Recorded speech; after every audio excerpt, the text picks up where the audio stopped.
ছেলের বাইক থেকে ছিটকে পড়ে মৃত্যু হলো মায়ের। তিনি অঙ্গনওয়াড়ির হেল্পার ছিলেন। মায়ের এই মৃত্যুতে ছেলে একেবারেই ভেঙে পড়েছেন। মৃতার নাম মিতা দেব। তিনি মতিনগর একটি অঙ্গনওয়াড়ি কেন্দ্রের হেল্পার ছিলেন। বাড়ি পাণ্ডবপুর এলাকায়। রবিবার সকালে তিনি ছেলের সঙ্গে বাইকে চেপে কোথাও যাচ্ছিলেন। ফুলতলি বাজারে হঠাৎই বাইক থেকে পড়ে যান, সঙ্গে সঙ্গে জ্ঞান হারিয়ে ফেলেন।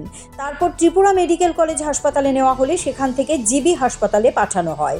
জিবিতে নিয়ে যাওয়ার পর কর্তব্যরত ডাক্তার পরীক্ষা নিরীক্ষা করে মহিলাকে মৃত বলে ঘোষণা করেন। প্রাথমিকভাবে জানা যায় স্ট্রোক হওয়ার কারণেই তিনি বাইক থেকে পড়ে যান। মায়ের মৃত্যু সংবাদ শোনার পর কান্নায় ভেঙে পড়েন ছেলে। মৃতদেহ ময়নাতদন্তের পর পরিবারের হাতে তুলে দেওয়া হয়। উল্লেখ্য, গত কয়েকদিনে যান দুর্ঘটনা অনেকটাই বেড়ে গেছে। গত 5 দিনে বাইক এবং স্কুটির দুর্ঘটনায় 3 জনের মৃত্যুর খবর পাওয়া গেছে।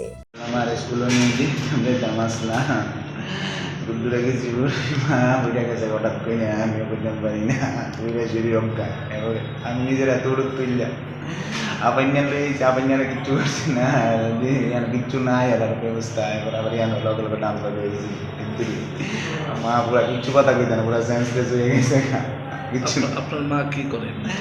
আমার মঙ্গনের হেল্পার কোন জায়গায়? মতিনগর পড়ছে ওরা। ঘটনাটা কোন জায়গাতে হয়েছে?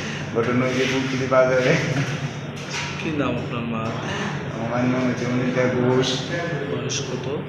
বয়স হয়েছে 57 বছর হয়েছিল। বাড়ি কোনখানে? বাড়ি হয়েছে পাণ্ডবপুর। ঘটনাটা সকাল কয়টার সময়? সকাল প্রায় 8টা। মানে প্রত্যেক দিন কি আপনি নিয়ে যেতে? প্রত্যেক দিনই আজকে 5-6 বছর ধরে আমি নিতে আমার কোনো সময় মনে হচ্ছে না। হঠাৎ থেকে আমাকে নিয়ে ফিরে গেল গা মানে নামছিল ডাক্তার ওর লিখে লিখে ব্রেন স্ট্রোক বলে হয়েছে লেভেল হয়ে থাকে গাড়িটা আমি ভাবতেছি আমার ব্যাগের থেকে সাইলে। আপনি কি করেন?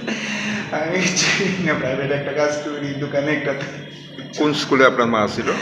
আমার মা অঙ্গনের মতিনগর হেল্পার।